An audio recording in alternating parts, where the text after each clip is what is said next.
Question 2 of this exercise says a group of 360 people were asked to vote for their favorite season from the three seasons rainy, winter, and summer. Which season got the most votes? So, as we look into the data that is given in the question, summer season got 90 votes, rainy season got 120 votes, and winter season got 150 votes. So as we can see that winter season got the maximum number of votes, that is 150.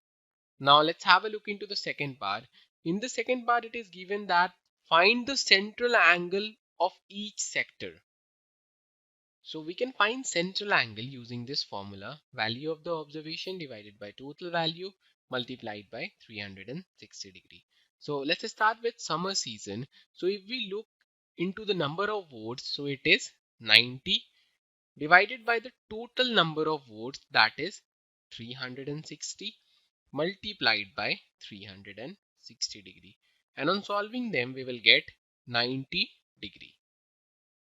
Now let's find the central angle of rainy season. So it will be 120 divided by 360 multiplied by 360 degree, which is same as 120 degree.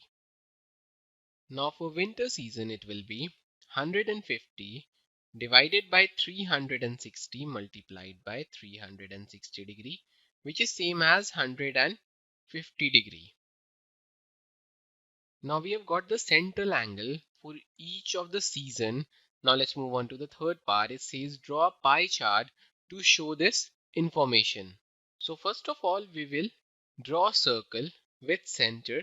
Now from this center we will draw 90 degree using protractor.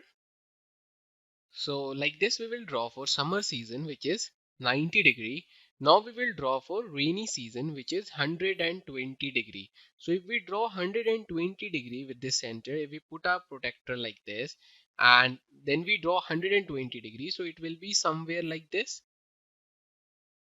So this is how we will draw for rainy season, which is 120 degree. Now the part that is left over is basically winter season, which is 150 degrees. So this is how we will draw a pie chart from the following information that is given. To learn more about how QMath can help you crack school and board exams, explore QMath Leap, a live online classroom program run by highly experienced and committed teachers.